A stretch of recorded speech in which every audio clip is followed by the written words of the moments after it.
Jika Anda membayangkan robot, tentu benak akan melayang pada sosok canggih baik berupa mainan atau imajinasi di masa depan. Tak salah memang, robot memang identik dengan modernisasi yang digadang-gadang akan menggantikan nyaris semua pekerjaan manusia di muka bumi.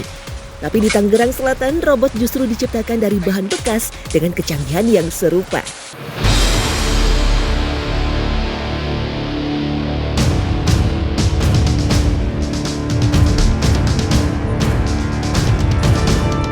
Berlokasi di Kampung Ciputat, Kota Tangerang Selatan, sebuah rumah yang sejak 2009 lalu disulap menjadi sebuah bengkel kreatif yang diberi nama Kampung Robot. Sesuai namanya, begitu sampai di tempat ini, kita akan langsung disambut dengan deretan robot dengan aneka bentuk unik dan ukuran super besar. Namun siapa sangka, robot-robot keren ini sebenarnya muncul dari keprihatinan akan banyaknya barang bekas yang terbuang begitu saja. Awal mulanya itu adalah kita mendirikan robot dari robot-robot barang bekas, ya kan? Dari barang-barang yang tidak layak pakai sehingga bisa didaur ulang kembali. Biasanya kami itu menggunakan dari barang-barang seperti ya bekas motor bekas, terus ada bekas CPU komputer, terus ada juga dari gas LPG, itu juga bisa. Dan tekniknya itu adalah dengan cara mengelas robotnya atau alatnya.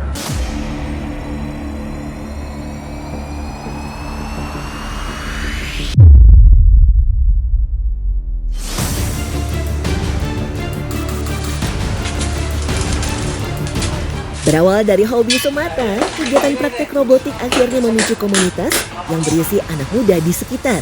Kemudian hasil robot buatan dari bahan sederhana lalu dipajang di depan bengkel dan justru memancing perhatian banyak orang yang juga ingin belajar membuat robot. Jadi sebenarnya penggagas Kampung Robot itu adalah Pak Firdiansyah, MIT, ya. Beliau adalah alumni ITS Surabaya.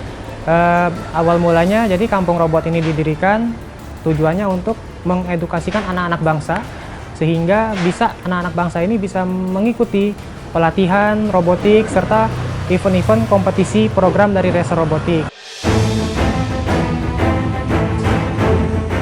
Semakin hari peserta didik robotik semakin diminati. Bahkan di tahun 2025 atau 16 tahun setelah didirikan, Kampung Robot sudah berhasil meluluskan ratusan peserta didik dengan berbagai karya robot inovatif.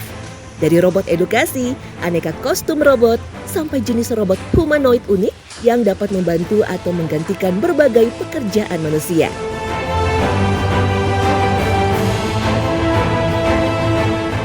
Kita juga menerima MBKM dan PKL, jadi bahan riset mereka itu biasanya untuk membantu UMKM. Nah, contohnya kita punya makanan khas rendang misalnya. Nah, untuk mengaduk rendang itu kan perlu berjam-jam. Nah, kita menciptakan alat itu yang bisa mengaduk rendang dengan otomatis tanpa bantuan manusia. Selain itu, ada karya besar yang juga menjadi kebanggaan para racer Kampung Robot yang diberi nama robot maskot. Sesuai namanya, robot maskot biasanya dipesan oleh pengelola tempat wisata yang akan menjadikannya simbol utama dari setiap karakter di lokasi wisata.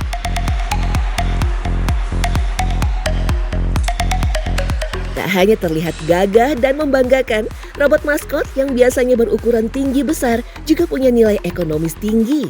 Harga jualnya berkisar antara 10 sampai 20 juta rupiah untuk setiap satu unit robot. Kalau untuk yang maskot pajangan itu kita menggunakan bahan seperti besi, plat-plat gitu. Nah, untuk yang pendidikan, untuk yang ekstrakurikuler anak-anak itu kita menggunakan bahan yang safety dan aman buat anak-anak tuh. Jadi biar anak-anak lebih menarik melihat warna-warnanya dan juga lebih mudah untuk dirakit-rakit. Lalu, apa sebenarnya rahasia di balik kecanggihan sebuah robot? Dalam pembuatan robot, ada 3 hal yang harus menjadi fokus perhatian, yakni pemilihan bahan, imajinasi, sampai perakitan. Bahan baku menyesuaikan kebutuhan robot yang akan dirakit, mulai plastik sampai aneka plat besi. Kalau misalkan untuk edukasi, untuk mengajar, itu tuh bahannya itu dari plastik sama beberapa perangkat elektronik. Nah, kalau misalkan untuk yang maskot, yang untuk di tempat wisata, pajangan, itu hanya terbuat dari plat-plat logam, terus sama besi-besi yang boleh baru, boleh lama. Tapi yang pasti itu harus kuat agar ketika ada misalkan wisatawan atau siapapun yang mendekati robot tersebut itu harus aman. Selain itu, ada perakitan untuk menyempurnakan imajinasi yang tercipta dari rancang bangun manual ataupun komputer. Semua dilakukan untuk menunjang karakter yang akan dibangun.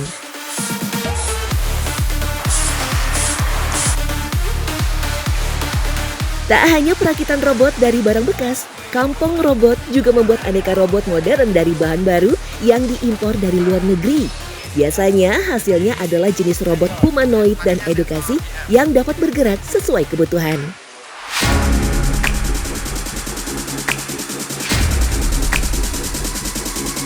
Meski lebih mudah dibanding rakitan konvensional, robot humanoid membutuhkan skill khusus dalam pemrograman komputer. Pasalnya dibutuhkan sistem yang akurat untuk membuat otak robot. Pertama, perhitungan di pembuatan desainnya.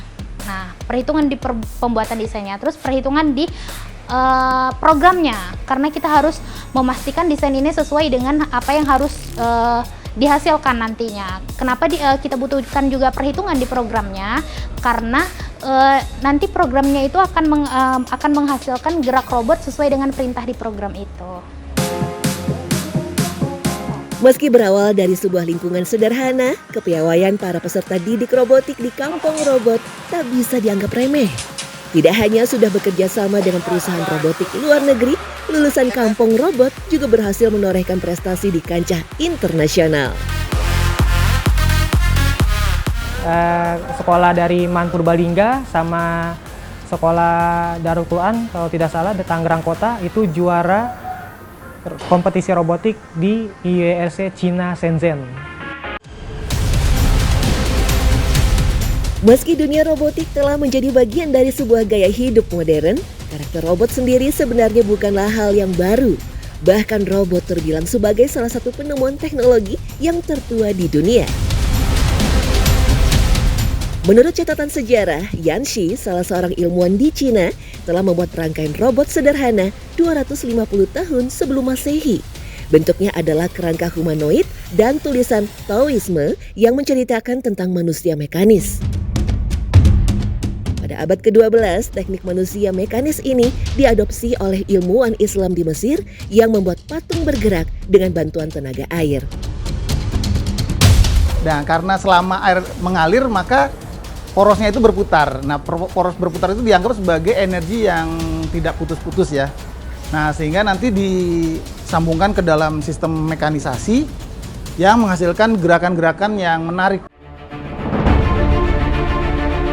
Teknologi manusia mekanis terus mengalami perkembangan pesat hingga tahun 1900-an. Berbagai negara mulai banyak yang ikut mencoba membuat dengan gaya dan karakter masing-masing.